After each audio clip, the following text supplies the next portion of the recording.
여러분. 이번 주는 중간고사 기간이에요. 그래서 1차 시는 한 25분에서 30분 정도 수업을 진행을 하고요. 2차 시, 3차 시에는 여러분들이 출석 체크가 됩니다. 그래서 굉장히 좀 짧아요. 한 2, 3분 정도 여러분들한테 이 체크를 하라고 출석 체크라고 생각을 하시고요. 여러분들 1차 시, 2차 시, 3차 시 꼭 들어가셔야지 이 출결 사항이 됩니다. 그래서 여러분들 2차 시에 2분, 3분밖에 안 돼 있다 생각을 해도 이게 출석 체크라고 생각하셔서요. 여러분들 반드시 1차 시, 2차 시, 3차 시 꼭 그 시간까지 수업을 들어야지만 여러분들이 출석 체크가 됩니다. 그래서 여러분들 그런 불상사가 생기지 않도록 꼭 1차 시, 2차 시, 3차 시 여러분들 꼭 그 출석 체크를 하시기 바라고요. 또 하나 여러분들 이 중간고사는 이 과제로 대체를 합니다. 그래서 1차 시는 무조건 수업을 하라는 방침이에요. 그래서 1차 시에는 수업을 정상적으로 수업을 하고요. 2차 시, 3차 시는 출석 체크 용이니까 여러분들 과제에 대한 설명을 잠깐 설명을 해드릴 테니까 여러분들 꼭 여러분들 그 2차 시, 3차 시 무시하지 마시고 꼭 끝까지 한 2, 3분이라도 여러분들 제가 그 녹음한 그 시간까지는 여러분들이 꼭 시청을 하셔서 결석 생기지 않는 그런 일이 생기지 않도록 여러분들 끝까지 2차 시, 3차 시도 끝까지 수업을 들어주시기를 바라고요. 또 하나 여러분한테 당부드릴 거는요. 지금 이게 중간고사를 과제 평가를 합니다. 이게 아마 한 20% 정도 되는 걸로 알고 있어요. 그래서 여러분들 이 과제가 제출 기간이 굉장히 짧습니다. 그래서 여러분들이 이 수업을 정상적으로 금요일 날 오늘 만약에 수업을 들으면 아마 내일까지 제출을 해야 되는 상황이고요.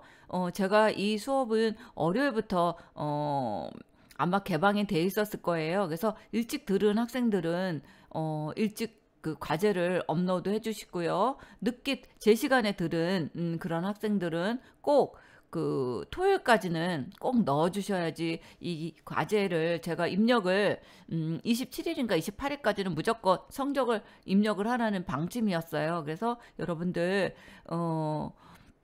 과제 기간이 굉장히 짧지만 여러분들이 꼭 그 길 날짜 놓치지 않고 제 날짜에 보내주셔야지만 이게 또 성적 평가에 이렇게 그 여러분들이 마이너스가 되지 않으니까 여러분들 꼭 그 기간 제출 기간 날짜 잘 보시고 그 날짜에 좀 촉박하지만 여러분들 빨리빨리 준비하셔서 제 날짜에 꼭 제출해 주시기 바랍니다. 요게 이번 주에는 굉장히 중요한 이야기였기 때문에 제가 수업을 진행하기 전에 지금 여러분들한테 이 말씀을 해드렸습니다. 네, 저는 이제 얼굴이 들어가고 여러분들한테 수업에 대해서 이야기를 해드리겠습니다. 그 오늘 수업하는 거는 이 큐비즘에 대해서요. 우리가 아마 그 지난 시간하고 지지난 시간에는 여러분들 과제들을 아마 제가 체크들을 해드렸고요. 여러분들이 과제를 하면서 이게 제대로 됐는지, 내가 이 방향이 맞는 건지, 그 다음에 친구들은 어떻게 하고 있는지, 그것들이 굉장히 궁금하셨을 거예요. 그래서 제가 한 2주에 걸쳐서 과제에 대한 설명들을 해드렸고요. 또 그것들을 계속 하기에는 진도가 나갈 수 없어서 제가 나중에 시간이 되면 또 한번 여러분들한테 과제에 대해서 여러분들 오픈으로 한번 더 기회가 있으면 해드리고요. 시간이 안 되면 여러분들 그냥 제가 체크하는 걸로 끝나겠습니다. 그래서 오늘 수업은 이 큐비즘입니다. 그래서 입체파, 그래서 우리가 아마 야수파까지 해서 수업이 진행이 됐었고요. 이 큐비즘, 입체주의죠. 어떻게 보면. 그래서 이 입체주의에 대한 것들은 이게 뭐냐면요. 이 큐비즘, 입체주의에는 이 색들이요. 어떤 색들이 많이 있냐면 이 검은색들, 초록색들, 갈색, 회색, 하양 뭐 이런 색들을 많이 썼고요. 또 이런 녹색이나 빨간색, 흰색, 주황 이런 강한 색상들도 많이 썼어요. 그리고 이 큐비즘의 전체적인 그 색채 경향을 보면 면의 분할, 구성, 그리고 이 따뜻한 이 난색 계통의 색채를 강렬하게 사용했던 것이 이 큐비즘의 특징이라고 볼 수 있습니다. 큐비즘의 대표적인 그 작가라고 그러나요? 대표적인 화가라고 해야 되나요? 이 대표적인 화가가 이 조르저 브라크라는 사람인데요. 이 사람은 이 그 세잔의 그런 그 약간 원기둥 뭐 이런 그런 것들의 영향을 받아서 이 큐비즘 입체주의에 대한 것들을 시작이 됐습니다. 그래서 이 조르조 브라크라는 사람은 이 지적인 이런 예술 양식의 혁명을 가졌고요. 새로운 종류의 현실을 창조하기도 했어요. 그리고 이런 독창적인 반자연주의적 형상에서 이 추상과 재현 사이의 인위적인 그런 경계선을 파괴시키려고 굉장히 노력을 했습니다. 그리고 20세기에 전반기에 이 주축이 된 운동을 했습니다. 이 조르조 브라크도 이 난색의 따뜻하고 강렬한 이런 색을 주로 사용을 많이 했고요. 또 이렇게 면을 조립하고 결합하는 이런 콜라주 방식의 그림들을 많이 그렸습니다. 대표적인 거는 지금 이제 얼굴에 대한 것들을 많이 이렇게 그렸는데 약간 어떻게 보면 이런 형태적인 것들이 이제 입체주의에 가려고 하는 그런 큐비즘적인 이런 그림들을 많이 그렸다고 볼 수 있겠죠. 한마디로 얘기해서 이 조르조 브라크는 프랑스의 화가입니다. 그리고 이 사람은 이 파리 미술학교에서 배웠고요. 1906년에 이 앵데팡당이라는 전에 입선을 해서 그때부터 이제 활동을 시작을 했습니다. 이 우리 야수파에서 했던 것처럼 이 사람은 이 야수파의 거친 그런 붓이 아주 거치게 대담하게 이런 선명한 이런 색조를 그림을 그렸고요. 이 세잔의 영향으로 해서 인상파에 접근하기도 했습니다. 그리고 이 사람은 이 피카소하고 친구 사이로 지내면서 이 사물을요 입체적으로 보는데 굉장히 주력을 한 사람 중에 하나예요. 그리고 피카소하고 함께요 이렇게 입체파로 이 프랑스 화단의 중요한 위치를 차지하게 되었습니다. 그리고 1차 세계대전의 이 신고전주의적 필치로 정물이나 실내화를 많이 그렸어요. 이 큐비즘이라는 이 말은 이 조르조 브라크의 이 풍경화에서 비롯되는 말도 알려져 있습니다. 이 20세기 초에 이 브라크는 이 프랑스의 남쪽 지중해 연안 지방 레스타크라는 거기서 그 그림들을 많이 그렸는데요. 보통 그때는 이런 풍경화를 많이 그렸다고 합니다. 근데 이 풍경화를 그렸는데 이 뭐 이렇게 비평하는 사람들이 이 그림들, 이 풍경화를 보고 이게 풍경화가 좀 이상하게 입체적이고 희한하다.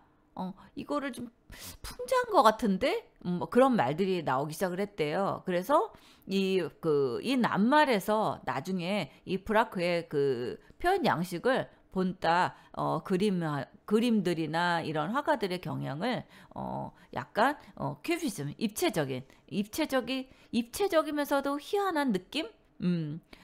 그런 느낌을 받아서 이 큐비즘이라는 이 말이 그래서 나왔다고 합니다. 그래서 이 브라크는 이 레스타크 지방의 풍경화를 그리면서 이 대상을 입체적인 공간으로 나누어서 여러 가지 그런 원색을 칠해서 자연을 재구성한 이런 그 대표적인 화가라고 보면 됩니다.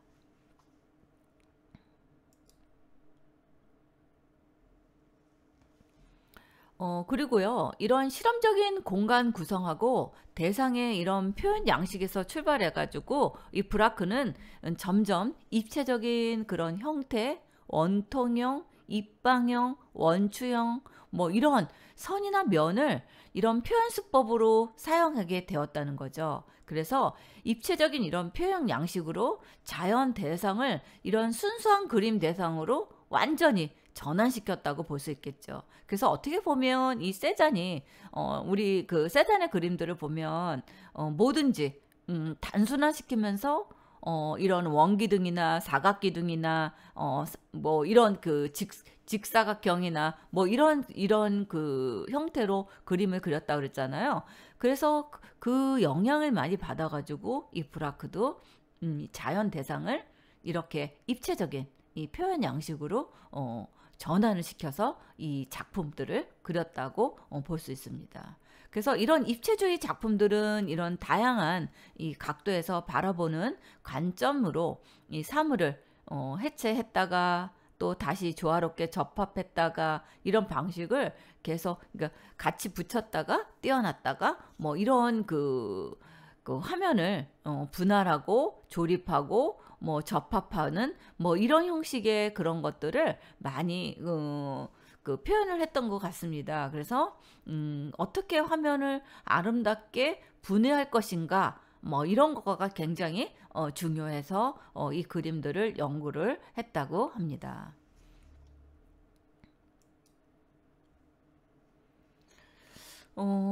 이 조르저 브라크의 그 입체주의, 큐비즘이라는 거는 이 그 프랑스에서 일어난 미술의 그런 혁신 운동이고요. 20세기 초반에 시작된 이런 서양 미술 사조 갈래 중에 하나예요. 그래서 이 풀 세잔이요, 세잔의 그런 입체주의의 그런 동기를 제공한 것으로 시작해서 이런 동시대에 많은 예술가들이 이러한 사조를 다양하게 시도하고 실험하고 시도도 하고 뭐 그렇게 했지만 그 중에서 가장 유명한 예술가로는 이 조르저 브라크와 파블로 피카소, 그 외에 뭐 레제나 들론의 이런 입체주의 화가들이 대표적으로 뽑고 있습니다. 그래서 이 사물을 한 방향으로 바라보던 있는 그대로의 사물을 있는 그대로 그리려고 했던 것이 이전에 정물하였다면 입체주의는 이런 사물을 여러 방향으로 본 모습을 한 화폭에 담아서 말하자면 혁신적인 화법이라고 이해하시면 될 것 같습니다.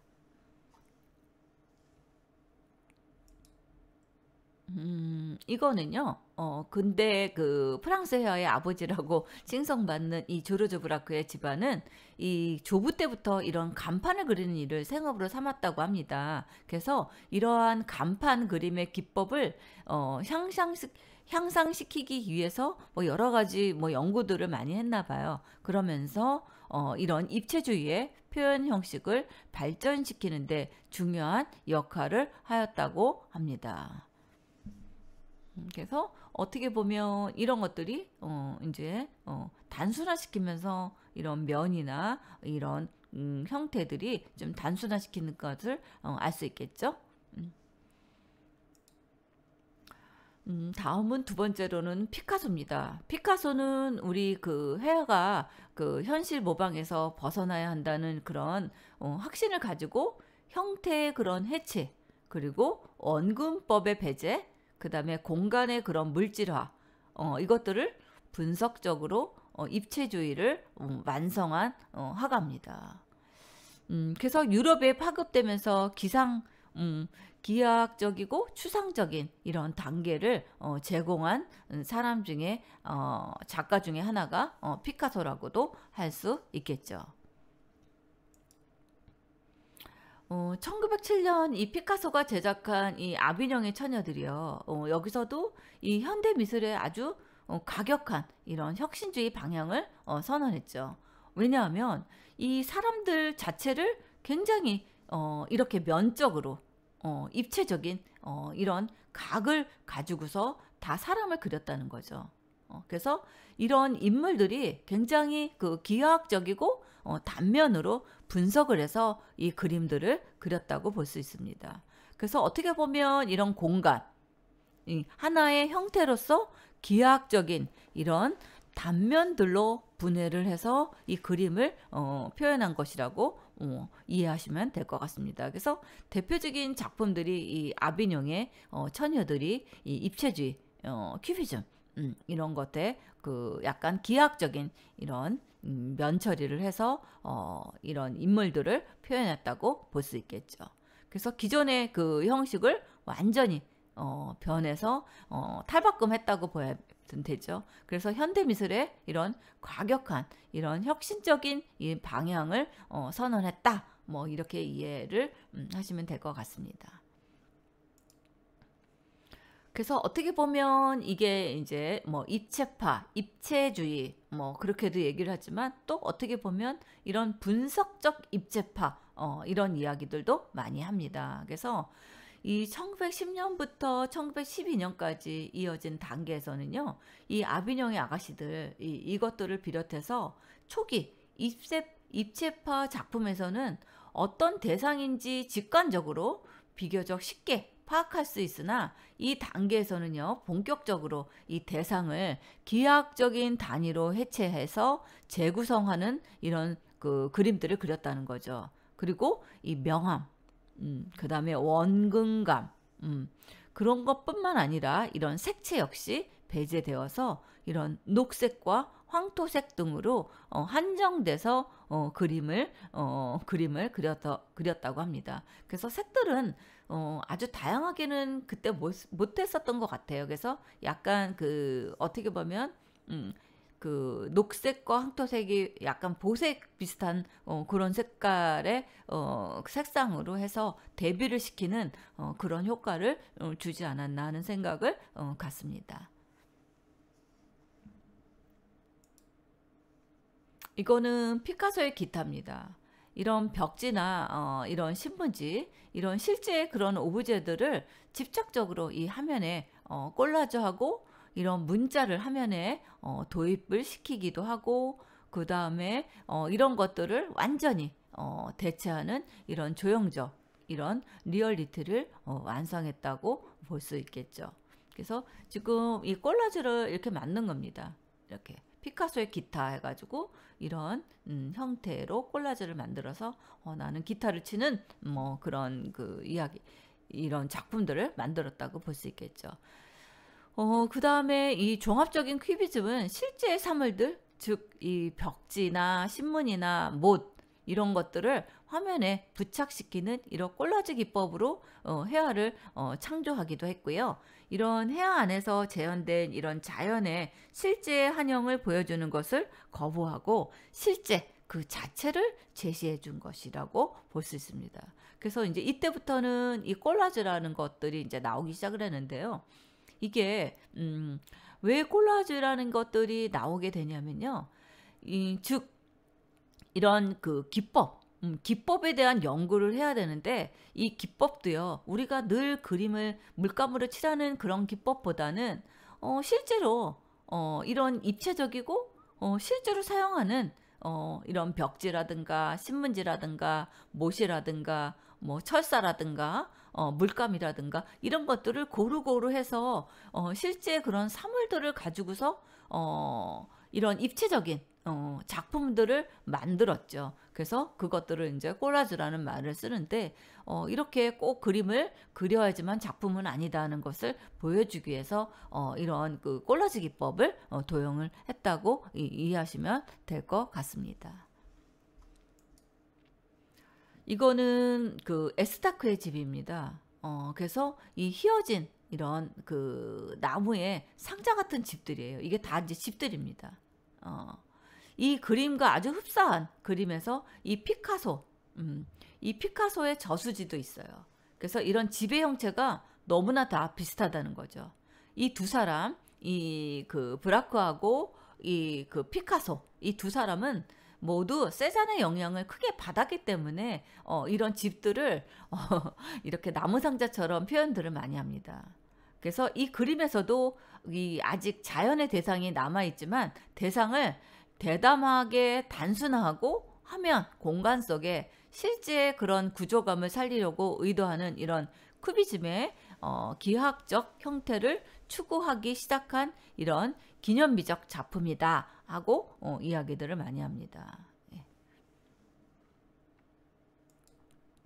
그래서 이런 입체주의 기원으로 일컬어지는 이런 작품이 이 에스타크의 집입니다.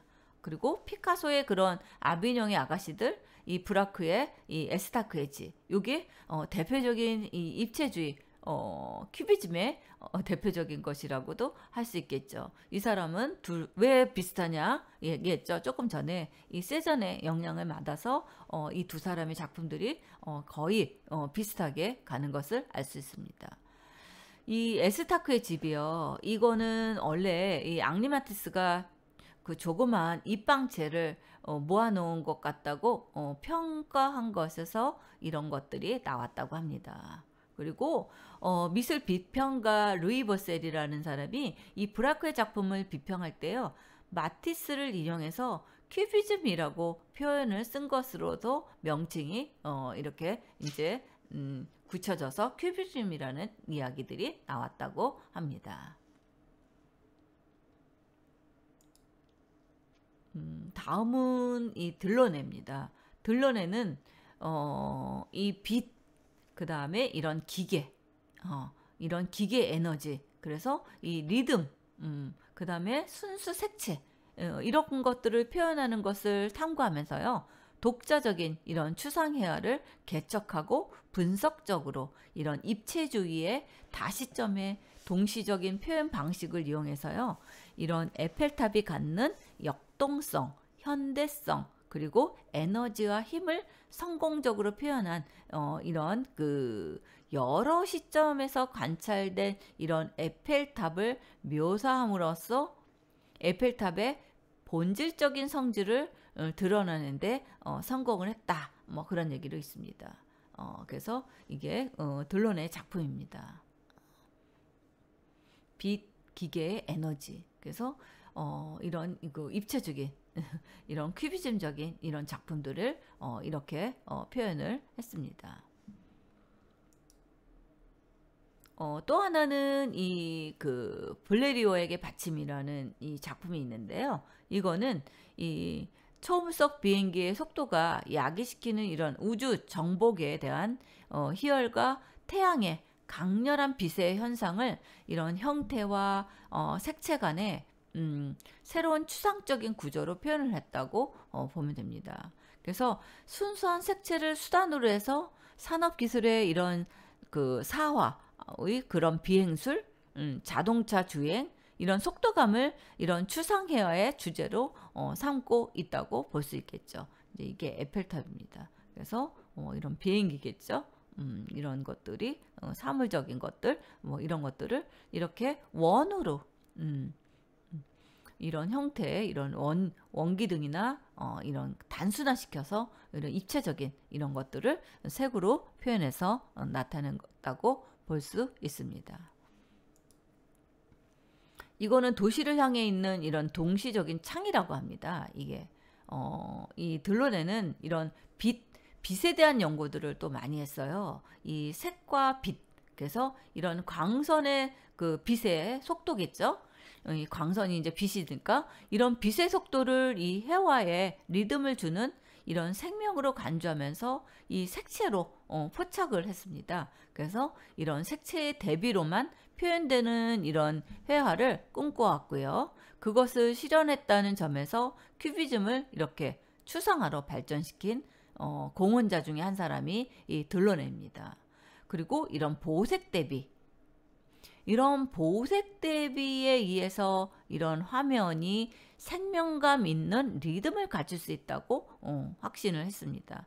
보통 우리가 이런 그 빨강과 초록을 옆에 놓고 배색을 해서 이렇게 색을 칠하면 굉장히 그 강렬하게 느낍니다. 우리가 빨강과 주황하고 놓였을 때와 빨강과 이 초록을 놓였을 때는 이 빨강 초록이 이 보색을 이루는 이 색에서는 이렇게 굉장히 리듬감도 있고 이런 강렬한 이런 느낌을 받습니다. 그래서 이렇게 그 들러내는 이 색채의 대비, 그 다음에 이렇게 그 빛에서 나타나는 이런 관계, 그 다음에 이런 보색 대비에 대한 리듬감, 이런 것들을 대표적으로 그 특징을 나타내서 이런 작품들을 만들었다고 이해하시면 될 것 같습니다. 이거는 이제 코프카라는 사람인데요. 이 코프카인데 이거는 이제 들러내와 유사하게 이런 색채의 순수성과 무한 이런 표현의 가능성을 발견하면서 추상회화를 실현한 화가 코프카입니다.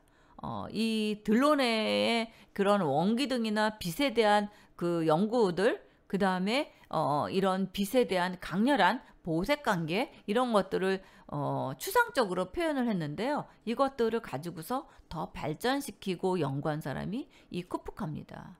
그래서 색채가 주는 이런 상징적인 의미에 관심을 가져서 이런 작품들을 만들었다고 볼 수 있겠습니다. 그리고 이 코프카는 자연이 갖고 있는 색을 추출해서 이 색면으로 분해하는 과정으로 재구성해서 이런 추상적인 이런 그림들을 그렸다고 볼 수 있습니다.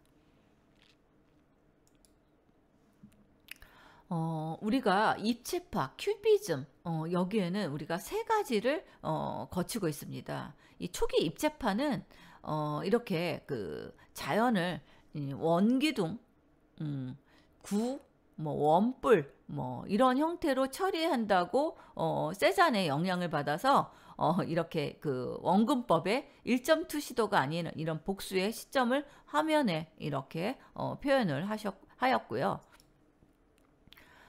그 다음에 이제 이어진 단계는 이제 종합적인 입체파 해가지고 형태의 해체가 극단적으로 이렇게 진행되었고, 원래 무슨 물체인지 알아볼 수 없는 단계가 이제 그 2단계가 되었습니다. 근데 이 브라크는 이를 극복하기 위해서 현실에 다양한 오브제를 붙이면서 이런 콜라즈, 그 콜라즈의 기법을 이제 도입을 해서 이런 형태를 그대로 묘사해서 현실감을 부여하는 것이 아니라 실제 그런 사물의 소재를 연상시키는 이런 오브제를 붙인다는 거죠.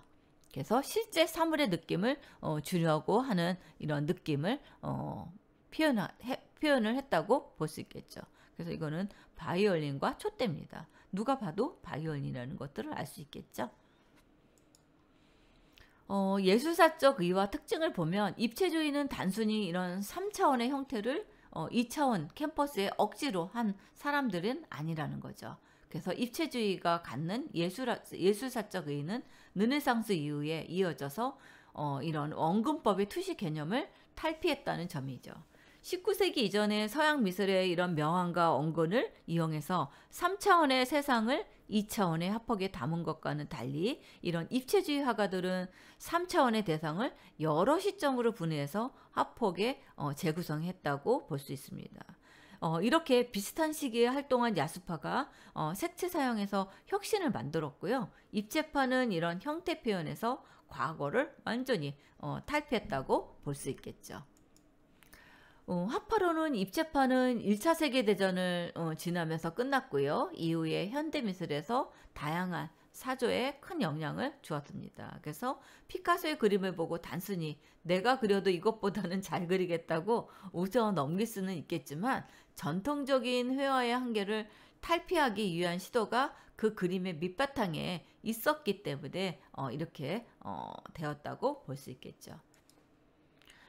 피카소는 동시대의 모든 그 미술의 영향을 섭렵했고요. 그의 창의력은 무척 뛰어난 것이어서 다른 작가들의 글에 그의 방문을 두려워할 정도라고 했습니다. 그래서 지금 요거 이제 두 개가 이런 바이올린과 촛대고 이건 큰 탁자예요. 그래서 작품 후기에는 이런 원뿔, 원기둥, 직류면체, 점차로 이런 기하, 도형에 이용한 형태를 변화시켜서 나갔습니다. 이게 이제 브라크의 작품입니다. 이건 레제의 작품이고요.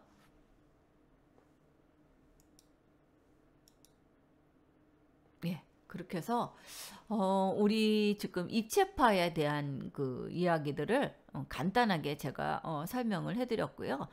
입체파는 이 세잔의 영향을 많이 받았다고 볼 수 있겠죠. 그 대표적인 그 화가는 이 브라크하고 피카소가 대표적이라고 볼 수 있겠죠. 뭐 들러내도 물론 그렇게 했고요. 그렇게 해서 지금 이 입체파를 했고요. 잠시 여러분들 2차 시에는 이 그 중간 과제에 대한 설명을 해드리겠습니다. 예, 1차 시는 여기서 수업을 마치겠습니다. 예, 감사합니다.